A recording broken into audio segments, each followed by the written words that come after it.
All right, everyone, get ready, because today we're going deep into the world of muscles. Muscles. Yeah, we're going to explore the differences between trigger points, muscle spasms, contractures, and how they can affect our bodies. Fascinating stuff. Yeah, and to help us understand all this, we have a leading expert. Oh, great. In osteopathic medicine. All right. Dr. Erik Gandino. Dr. Erik Gandino. He's the president of the Jones Institute Europe. Okay. And a leading expert in the counterstrain method. I've heard of the Jones Institute. Yeah. They do some really interesting work. They do. So I'm looking forward to this for sure. Yeah, me too. Okay. Now, Dr. Gandino starts by giving us a good understanding of muscle physiology. Yeah. Makes sense. You know, those layers upon layers of muscles that make them work. So fascinating. It is. To think about how those work. Yeah, he talks about fascia, right? Yes. Which is that connective tissue that provides the structure and organization to muscles. We've got like the epimysium wrapping the entire muscle. Then we've got paramysium, which bundles the muscle fibers into groups. And then the endomysium surrounding each individual fiber. It's amazing. It's like those Russian nesting dolls. You know what? But for muscles. I love that analogy. It's perfect. Yeah. And not just fascia. We've got blood vessels and nerves weaving through these layers. Yeah, supplying each and every muscle fiber with oxygen and signals from the brain. It's a complex highway system to keep everything running. It is. But to really get down to how things go wrong, we need to zoom in even further to the microscopic level. The real action happens. I like it. Dr. Gandino breaks down the structure of a single muscle fiber, which is basically a single cell. Wow. And it's packed with these tiny contractile units called myofibrils. Myofibrils. Got it. Yeah. So we've got the big picture. Right. And now we've got the small picture. Yep. But how do these myofibrils actually contract? Good question. I remember actin and myosin filaments. Yeah.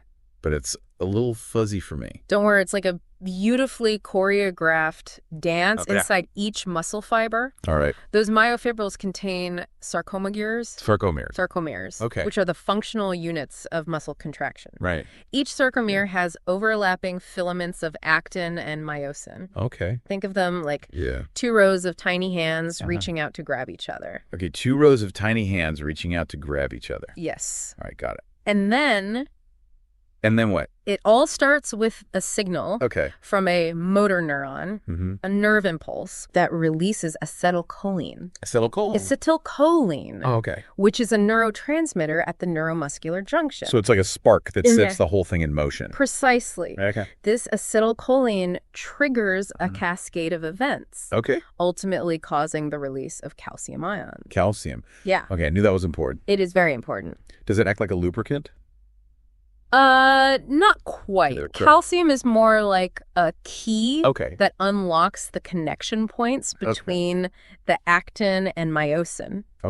Remember those rows of tiny hands? Yes. Well, normally they're blocked from grabbing each other. Right. But when calcium comes into play, it binds to a protein called troponin. Troponin, which then moves another protein called tropomyosin out of the way. Tropomyosin. Yeah. And this exposes the binding sites on the actin filaments. So basically calcium unlocks those. Yes, exactly, so they can connect. With the binding sites now exposed, the myosin heads, which are those little projections on the myosin filaments, can grab onto the actin filaments and pull them inward. Wow. This shortens the sarcomere, causing the muscle fiber to contract. It's like a microscopic tug of war. It is. With calcium acting as the referee. Perfect analogy. It's incredible how all these tiny components work together to generate force for every movement we make. Yeah, and it's not a one-way street. It's not. Just as calcium is needed for contraction, another molecule called ATP is crucial for both contraction and relaxation. Yeah. Okay, ATP. Yeah. The cellular energy currency. That's right. I remember that from biology. Good. But what does it do in muscles? So ATP provides the energy for those myosin heads to pull on the actin filaments. Right. Powering the contraction. Okay. But it also fuels the pumps that move the calcium back into the sarcoplasmic reticulum, allowing the muscle to relax. So it's involved in both the on and the off switch of the muscle contraction cycle. It is. So without enough ATP, our muscles would either be permanently contracted. That's right. Or unable to contract at all. You got it. That's pretty wild. It is. But we're just talking about normal muscle function. Right. What about when things go wrong? Yeah, that's where things get really interesting. What did Dr. Gandino say? But before we jump into that, let's take a moment to recap what we've learned so far about normal muscle contraction. Sounds good. Does anything stand out to you? I think what stands out to me is just how intricate it is. Right. It's mind-blowing. Yeah. That something as simple as moving my arm involves this complex dance of molecules and signals. It really is remarkable. And when you consider that our bodies have over 600 muscles all working together in this coordinated way. Yeah, it's even more impressive. It is. Which makes it all the more fascinating when things go wrong. Right. Like when we experience muscle spasms or those pesky trigger points. Yes. What did Dr. Gandino have to say about those? Well, he started by distinguishing between a normal muscle contraction and a contracture. Remember, a contraction is a coordinated shortening of the entire muscle. But a contracture is localized. It's an involuntary contraction of just a small area within the muscle. So it's like a mini contraction that just won't let go. Yeah. Like when you get those knots in your shoulder. Yes. That's a great example. After a long day at the computer. Yes. And these contractures can be caused by overuse injury or even stress. They're often those tight, tender spots that we want to rub or massage. Okay, so contractures are like stuck mini contractions. Yeah.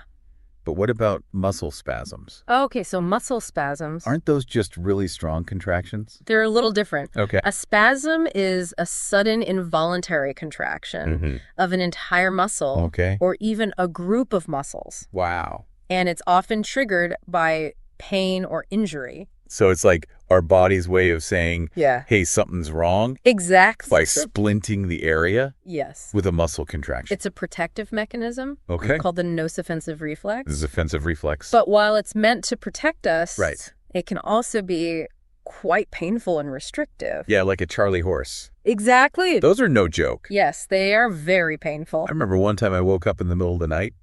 Oh, no. With a calf cramp. Oh, yeah. So bad, I thought someone was stabbing me. Wow. It took forever to work it out. And that brings us to another distinction. Cramps. Cramps are essentially muscle spasms, but they're typically more intense and longer lasting. And they often involve a visible distortion of the affected muscle, like your foot being pulled into that awkward pointed position. I'm cringing just thinking about it. Sad. So contractures are like localized mini contractions. Yes. Spasms are sudden full muscle contractions. Right. And cramps are like spasms on steroids. That's a good way to put it. Okay, good. But Dr. Gandino also mentioned another muscle state that's a bit more serious. Tetany. Tetany. This one is caused by a calcium imbalance in the body, often due to an underlying medical condition. Wow. And unlike spasms and cramps, which are localized, tetany can affect muscles throughout the body. So much of how our muscles function hinges on having the right balance of calcium. Let's shift back to those painful muscle spasms for a minute. Okay. What's fascinating here is that Dr. Gandino explained exactly what's happening at the physiological level. During a spasm. Remember how acetylcholine triggers muscle contraction? Yes. Well, during a spasm, the motor neuron keeps firing, releasing a continuous stream of acetylcholine. So the on switch for the muscle is stuck on? Yeah. Exactly. Okay, and remember how calcium is needed to unlock the binding sites of actin and myosin? Yes. Well, during a spasm, calcium remains bound to those sites. Yes, it does. Perpetuating the muscle contraction. That's right. So we've got the motor neuron constantly firing, telling the muscle to contract. And then we've got calcium holding those muscle filaments in a locked embrace. Exactly. No wonder spasms are so intense. It's a tough situation for sure. And it gets worse. It does. This prolonged contraction leads to energy depletion within the muscle. That's right, as it burns through its fuel reserves. Wow. Trying to maintain this forced state. It's working so hard. And as a byproduct of this energy depletion, lactic acid starts to build up, causing that burning sensation. Just like when you're exercising. That's exactly. But unlike exercise, where we eventually stop and allow our muscles to recover, a spasm keeps going. Unfortunately, yes. That's where things get really problematic. They do. The contracted muscle also compresses blood vessels. Yeah, reducing blood flow and oxygen supply to the area. So it's like a vicious cycle. It is. The muscle is starved for energy and oxygen, which further fuels the spasm and the pain. It's a tough situation. And if a spasm goes on for too long, it can actually lead to muscle damage. That's right. And the formation of scar tissue, yes, which can cause long-term stiffness and pain. It can. That's why it's so important to address muscle spasms promptly. It's inefficient. It is to break that cycle of pain and dysfunction. But what about those mysterious trigger points? Ah, yes, trigger points. I'm really curious to hear Dr. Gandino's take on those. Well, he described trigger points as a special type of contracture. Okay. Imagine those tiny knots we talked about, but with a localized buildup of calcium salts. Okay.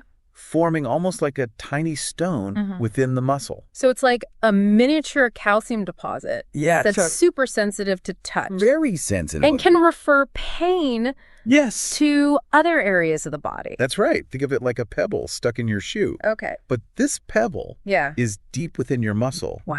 Radiating pain along specific pathways. That's wild. And while trigger points are often associated with fibromyalgia, right? Dr. Gandino emphasized that they can affect anyone. Really? Regardless of their overall health status. That's both fascinating and terrifying. It is interesting. Yeah, knowing that these tiny calcium deposits can cause such widespread pain. It's pretty amazing. But how are they treated? Well, there are a few options. Okay. He discussed a variety of treatment options. Okay. Starting with something called ischemic compression. Ischemic compression. Which involves applying direct pressure. Wait, so you're pushing on an already painful spot. It sounds counterintuitive. Doesn't that make it worse? Well, the idea is to disrupt that calcium buildup and promote blood flow to the area. Right. It's often combined with massage techniques to further release muscle tension and improve circulation. So a bit of hurt, so good action going on there. Sometimes, What about other treatment options? Sure. I've heard of things like dry needling and acupuncture for trigger points. Those are great examples. Okay. Both techniques involve inserting thin needles into the trigger point, but their mechanisms are thought to differ slightly. Okay, how so? Dry needling aims to directly break up those calcium deposits and stimulate healing. Right. Acupuncture, on the other hand, focuses on stimulating specific points along energy pathways in the body to restore balance and reduce pain. So you've got the direct approach of breaking up the calcium. Yes. And then the more holistic approach of balancing energy flow. Yes. And then there are injections. Okay. Injections. Which usually involve solutions like procaine. Which is a local anesthetic. So you're numbing the area. That's part of it, yes. Okay. But procaine can also help dissolve those calcium deposits and reduce muscle spasms in the area. It's like a Swiss Army knife for pain relief. You got it. Numbing, dissolving, and relaxing all in one shot. Exactly. But finding those trigger points in the first place, that must require some serious skill. It does. What did Dr. Gandino say about that?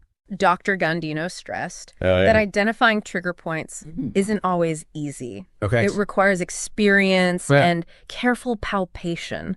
Feeling for those characteristic top bands and exquisitely tender nodules within the muscle. So it's not just knowing where the muscles are, but also knowing how they should feel. Exactly. And being able to detect those subtle abnormalities. You got it. And it's crucial to listen to the patient. Of course. And their description of their pain. Right. Where does it hurt? Yeah. What makes it worse? Yeah. Does it radiate to other areas? This information combined with skilled palpation helps pinpoint those culprit trigger points. It's like detective work. It is. Piecing together clues to solve the mystery of muscle pain. Exactly. I'm curious to hear your thoughts on what we've covered so far. Right. What's resonating with you? What resonates with me is how interconnected everything is. Yeah. We often think of muscles as these isolated units. Right. But they're part of a complex system involving nerves, blood vessels, and even the delicate balance of calcium wow. within our bodies. Yeah. It's a reminder that muscle health isn't just about lifting weights or stretching. It's about taking care of our overall well-being. Exactly. I think Dr. Gandino's insights really highlight that. Yeah, he's not just talking about anatomy. Right. He's talking about how these different muscle states impact our daily lives. Yeah. And what we can do. What we can do about it. To address them. Yeah. Speaking of addressing them. Okay. Let's do a quick recap. All right. For our listeners. Sounds good. We've covered a lot of ground today. We have. From the microscopic workings of muscle fibers to the different ways those fibers can go haywire. Yeah. We started with normal muscle contractions. Yeah. Right. A beautifully orchestrated interplay of actin, myosin, and calcium powered by ATP. Yes. And then we talked about contractures. Right. Those localized mini contractions that can create those stubborn knots. Yeah, we all know them. Yeah. Maybe even love them sometimes. Yeah. And then we talked about muscle spasms. Yes. Those sudden full muscle contractions. Often triggered by pain or injury. Right. And they're more intense and prolonged cousins. Oh, yeah. Cramps. Cramps? Oh, those are bad. They are. And finally, we delved into the world of trigger points. Those tiny calcium deposits that can cause big-time pain. Yes. And we explored a range of treatment options. We did. From hands-on techniques. Like ischemic compression and massage to more invasive approaches, like dry needling and injections. So much good information. There is. But, all this talk about muscles, contractions, and trigger points, it can feel a bit overwhelming. I can see that. What's the takeaway message for our listeners? The takeaway, why should they care? Yeah, why should they care? About the difference between a spasm and a trigger point. Good question. Because understanding these distinctions can empower you to take control of your muscle health. Right. Imagine you're experiencing lower back pain. Okay, lower back pain. Is it a muscle spasm? Yeah. Maybe from lifting something heavy or sleeping awkwardly? Okay. Or could it be a trigger point? Ooh. Stemming from years of poor posture? Right. Or repetitive strain at work? Wow, so knowing the difference could completely change your approach. It could. To managing the pain. Exactly. A muscle spasm might benefit from gentle stretching. Yeah. Heat. Okay. And maybe some over-the-counter pain relief. It makes sense. A trigger point, on the other hand, might respond better to ischemic compression massage. Yeah. Or even dry needling. Yeah. And then there are those lifestyle factors. Right. Like stress. Yes. Stress, poor posture. Yeah. Inadequate sleep. All those things. All those things can lead to these problems. Yeah. It's like having a secret decoder ring. I like that. For muscle pain. Yeah. By understanding the different types of muscle dysfunction. Right. We can better interpret our body's signals. Yes. And choose the most effective course of action. So it's not just about pain management? It's about prevention. It is. By becoming more aware of our muscle tension, our posture, and our movement habits, we can proactively address those issues before they become chronic problems. So, dear listeners, we leave you with this challenge. A challenge. Take a moment to tune in to your body. Tune in. Notice any areas of tightness, discomfort, or pain. Okay. What could be causing those sensations? What is it? Are they contractures? Ooh. Spasms? Or trigger points? Trigger points. And how might this newfound knowledge influence your approach to self-care? What will you do? Will you incorporate more stretching into your routine? Good idea. Pay closer attention to your posture. Also good. Explore different treatment options. Maybe. Remember, knowledge is power. The more you understand about your muscles, the better equipped you'll be. You will be. To keep them healthy. Happy muscles. And functioning at their best. That's what we want. Until next time, keep diving deep. Keep diving.